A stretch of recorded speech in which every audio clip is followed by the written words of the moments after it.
Hey everyone, welcome back to Mega Man Legends, where last time we went into the sub-cities that open up around Cadillac's Island, and we found the sub-city keys, the Watcher, Dreamer, and Sleeper keys, which should be what allow us to move beyond the central gate deep inside the main gate. Which means we can finally truly discover the secret of this island, and the treasure and disaster supposed to be lurking beneath. Today, we are not doing that. Instead, it is time to go over a demonstration of all of our special weapons, because we've got a lot of them, and we have made efforts to show off all of them as we go through the game. But unfortunately, there just hasn't been time to really go in detail on some of them. So we're going to be taking the time to go through and just check them out, give them all each time to shine. So, starting out, I grinded out a million Zenny one last time, which means we can finally max out the Active Buster. That energy upgrade brings us all the way to infinite shots from the Active Buster. It's already a ridiculously powerful weapon. And now it has infinite shots, it has infinite ammo. The Active Buster and the Shining Laser are the two most powerful weapons in the game.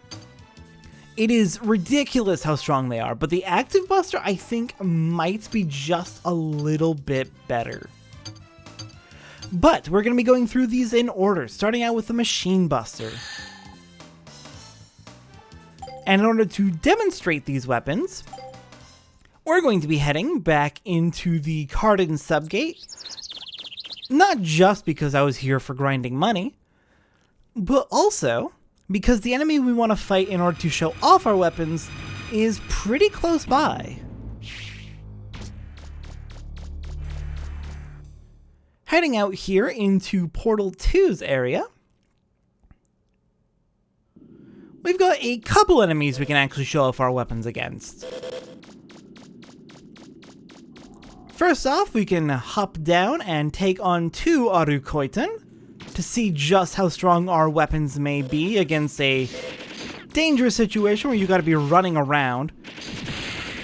Machine Buster takes care of them pretty dang quickly.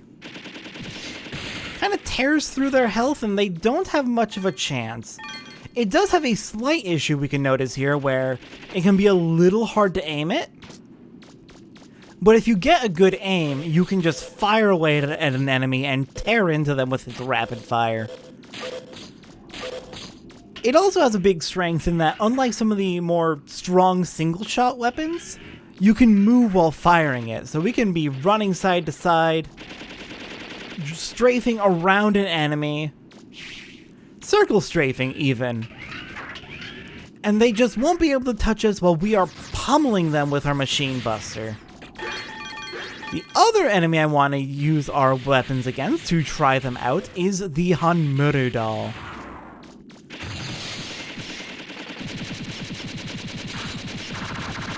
We can just circle strafe, as I said, and tear into this thing. The rapid fire of the Machine Buster is incredibly useful, and it goes down without too much issue.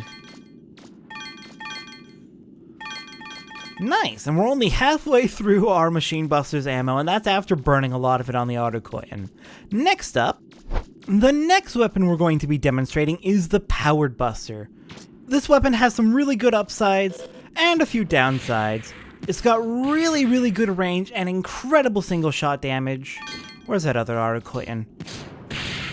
But it has some downsides in that it takes a long time to fire, a long cooldown after firing. Just look how long it takes to get control of Mega Man again.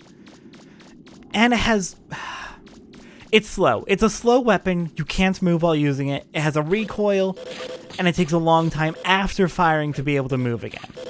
But it can go a long range and does a lot of damage per hit.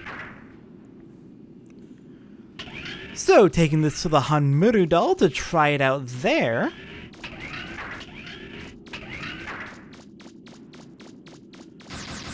Let's get through these boxes. And you get over here, Hanmuru doll.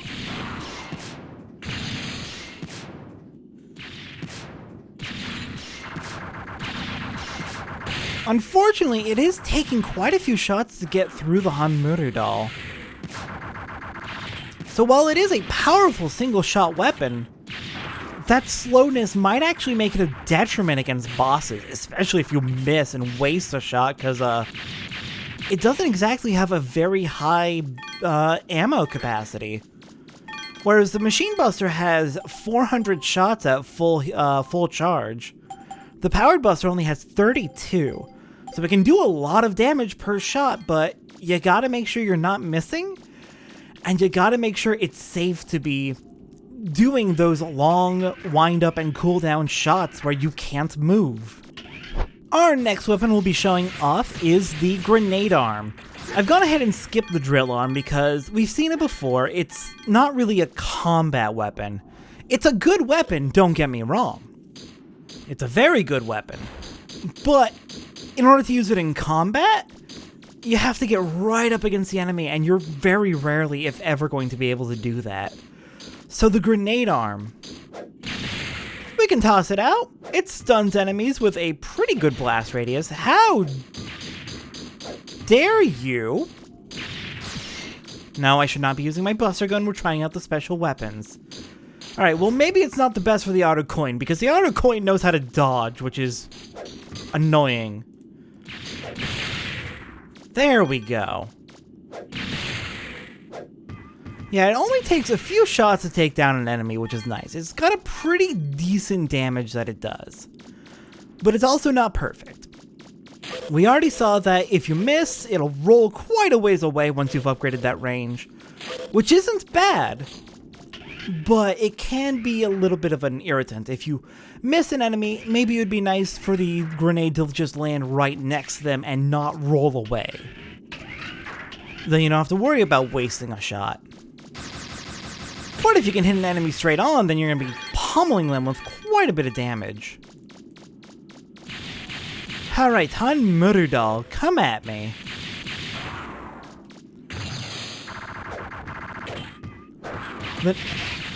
Hanmurudal?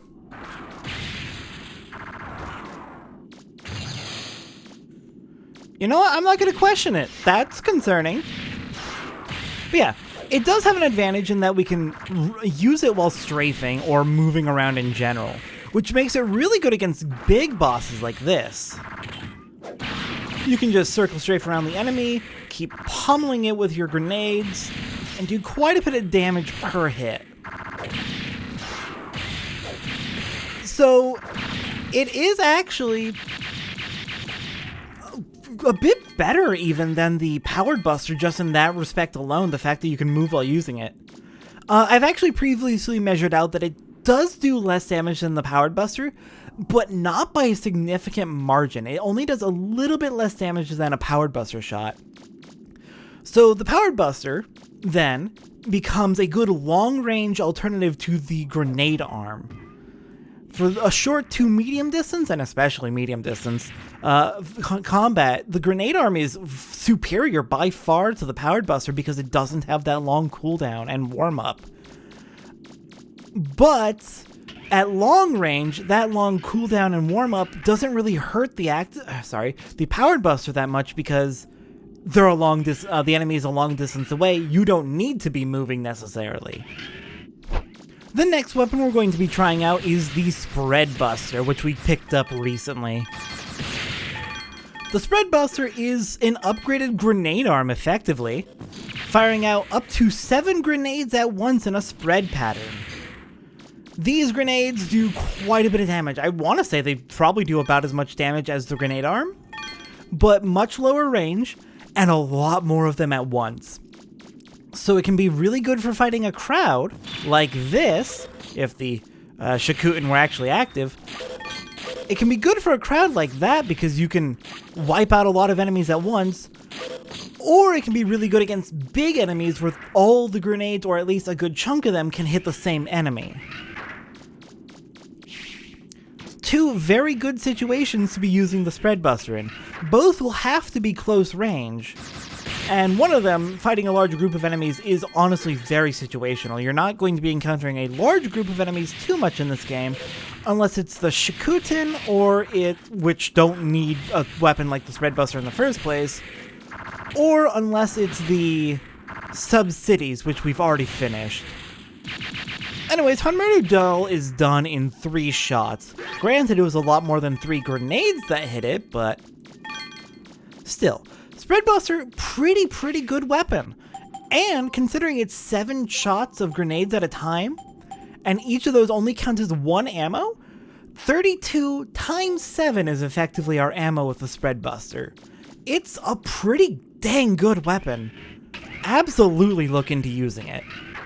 Next up, we have the legendary Active Buster as our next weapon to try out. It is expensive. It costs around a third of all the money you need in the game in order to upgrade it to max. But that's mostly just for that last energy upgrade, which makes it basically unstoppable. It absolutely annihilates enemies. The homing feature makes it incredibly good for mobile enemies. It has incredibly high damage. It's got a really good splash radius. Oh, it's just a powerful weapon. I don't think you can beat it in terms of DPS. It fires so fast. It does so much damage. It homes on to enemies. You can't ask for anything more.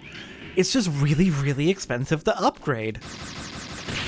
And half of that cost is in the last energy upgrade, which is almost worth it, I would say. Except you probably don't need it with how good it already is.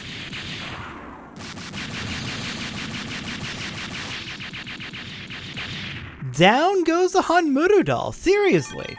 This thing is incredible. It's got high range, high firing speed. The only thing it doesn't have is mobility, because I can't move right now.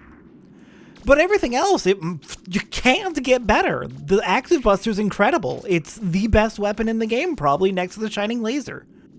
Worth noting that I did skip the Vacuum Arm. It makes sense. It's basically only used for grinding money. It's a complete utility weapon with absolutely no attack whatsoever.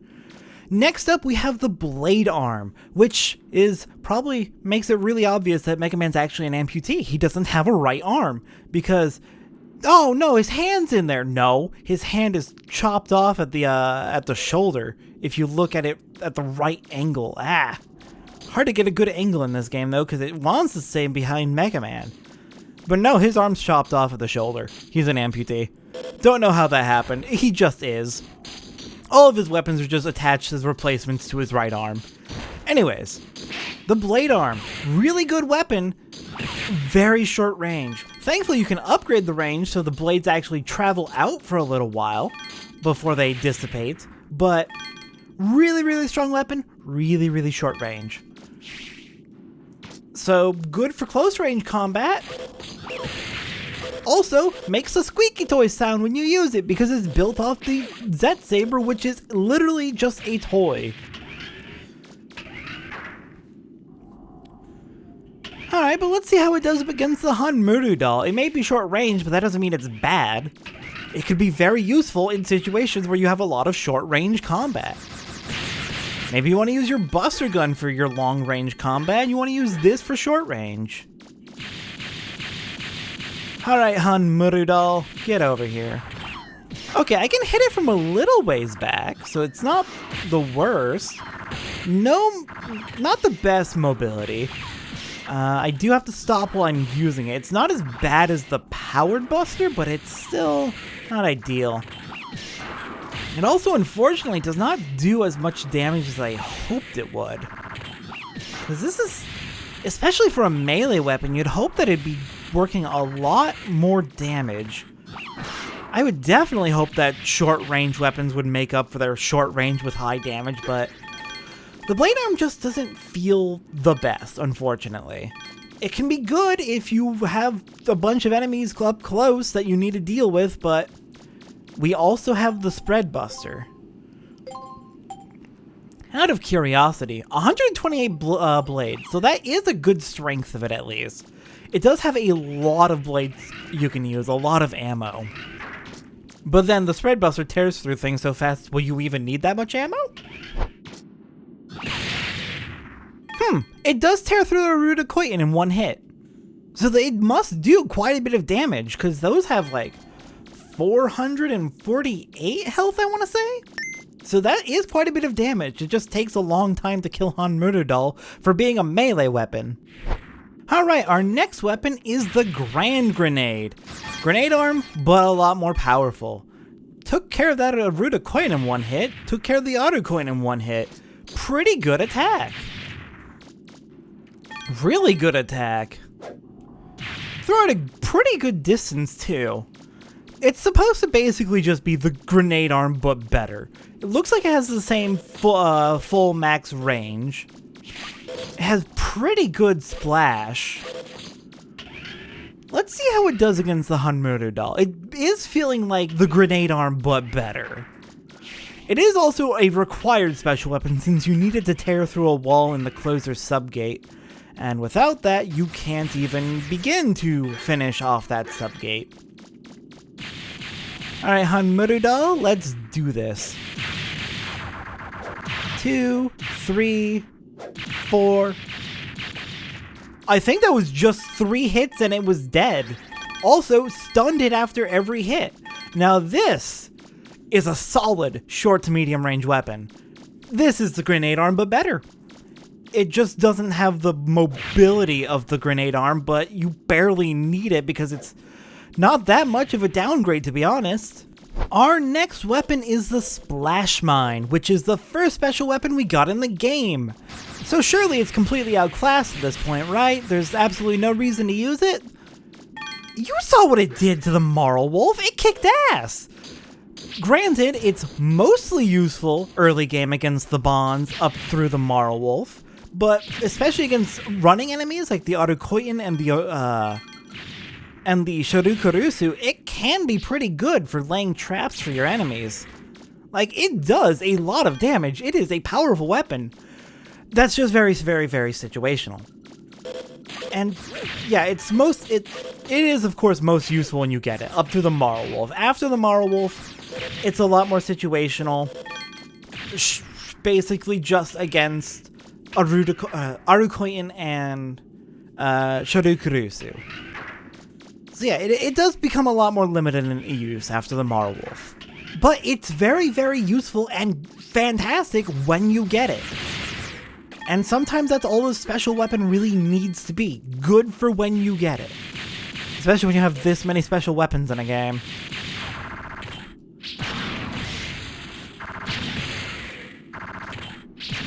Also, people may want to dispute my claims that Mega Man is an amputee, because look at him right now, he has a full arm right there, but if you compare that to him with the blade arm, this is a prosthetic. He absolutely has a prosthetic right arm, possibly left arm too, I don't know.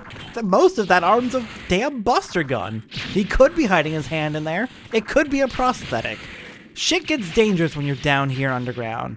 Okay, that did admittedly take a while.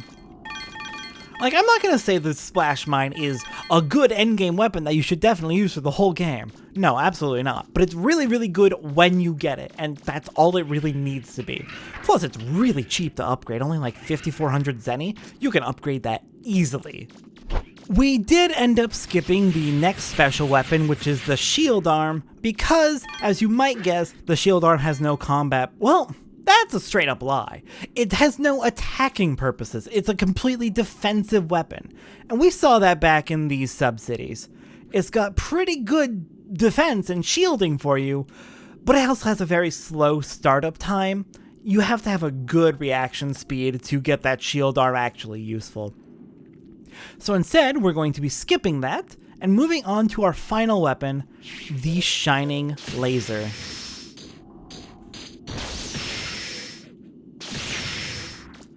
It is easily the most powerful weapon in the game, next to the Active Buster. I'd say they're on about equal footing, just with slightly different scenarios where they're useful. Shining Laser, just like the Active Buster, has infinite energy, so that's not a concern. Well, once you fully upgraded it.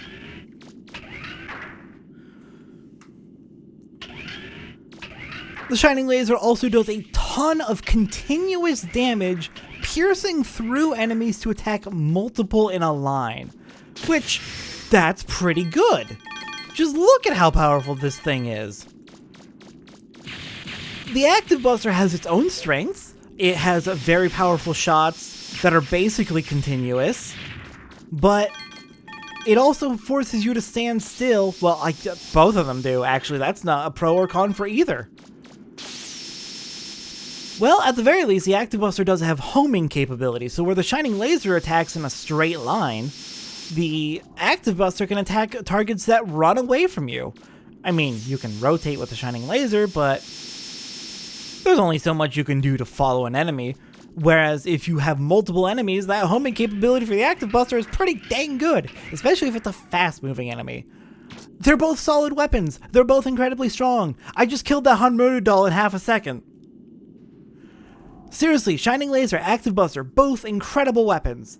If there was one thing making one weapon definitively better than the other, the Shining Laser is a fraction of the cost to upgrade. Still nearly 1,000,000 zenny, but it's not even 1,000,000 zenny, whereas the Active Buster is nearly 2,000,000 to upgrade. And that's it for our special weapons. I've got Mirox following me. But yeah, that's it for our special weapons. But we still have one more weapon to go over, the Buster Gun. I don't want to spend too much time on the Buster Gun, because we've been using it. It's our main weapon. But I did at least want to point out that I found a pretty nice Buster setup. Blaster Unit R, Omni Unit Omega, and Gatling Gun gives effectively maxed out rapid, pretty good range, max energy, and a higher attack than we had before, which gives us this ridiculous bullshit. It's just a stream of constant shots tearing through enemies. It's not necessarily nearly as powerful as our special weapons. Our special weapons are definitely a lot stronger, but can you really complain about how fast it tears through enemies as our primary weapon with, by default, infinite shots? With maximum mobility of all of our weapons? It is fantastic. This is a fantastic setup. I did sacrifice a little bit of range, but I got higher attack for it, and I got maxed out rapid, which, look at how fast that fires. It's ridiculous. Alright, Hanmaru doll, let's tear through you with our Buster Gun. Definitely not as good as our special weapons. But damn. This poor thing is getting stunned faster than it can attack us. Alright, and that is all of Mega Man's weapons. We've got our Buster Gun, fantastic with the right Buster setup. We've got the Shining Laser and Active Buster, two most powerful weapons in the game, useful in basically all scenarios. We've got 3 utilities. We've got the Vacuum Arm for grinding money, Drill Arm for exploring dungeons, and Shield Arm for if you just aren't confident you'll be able to dodge an attack, that you need good reaction time to make use of that. We've got a bunch of short-range weapons. We've got long-range weapons. We've got medium-range weapons. You've got a full dang arsenal here, and it is fantastic.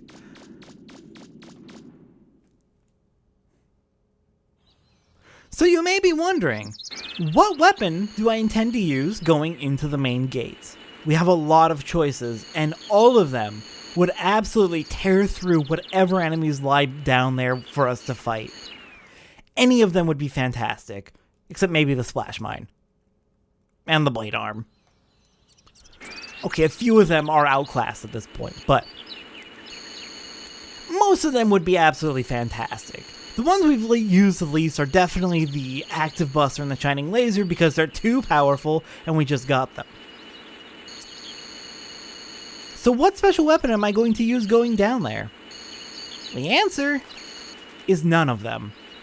I'm going to go in with just my Buster Gun and we're going to get through this the old-fashioned way. Because quite frankly, if I try to take a special weapon down there, there would be no challenge. We're already very, very much overpowered. We are a very powerful Mega Man. Nothing can stand in our way. So, we did pick up a bunch of money while we were down there. You know, testing out our weapons. So let's go ahead and go over a few things. It's a good idea to stock up on all of our regular items. Defense Shield will make the user invulnerable for a limited time. Good to have your perfect defense for a little bit. Chameleon Net makes us invisible so enemies can't spot us. Hyper Cartridge will refill our special weapons if we need it. Not using our special weapons, but good to have. And Shield Repair if our life shield gets damaged. We want to be able to fix that, otherwise we're going to be taking a lot of damage. And now with the rest, we can just dump it all into extra packs, and actually real quick, perfect. Let's just dump it all into extra packs and see how big our life canteen gets. Now that we have nothing else to spend money on. Oh, those are getting expensive. Still, we managed to make it up to 15. I don't think there's any way we can lose now, so next time on Mega Man Legends, I will meet you back at the main gates, and it's time to finish investigating this island. See what lies down there, and just what's going on with this legendary disaster. I'll see everyone next time.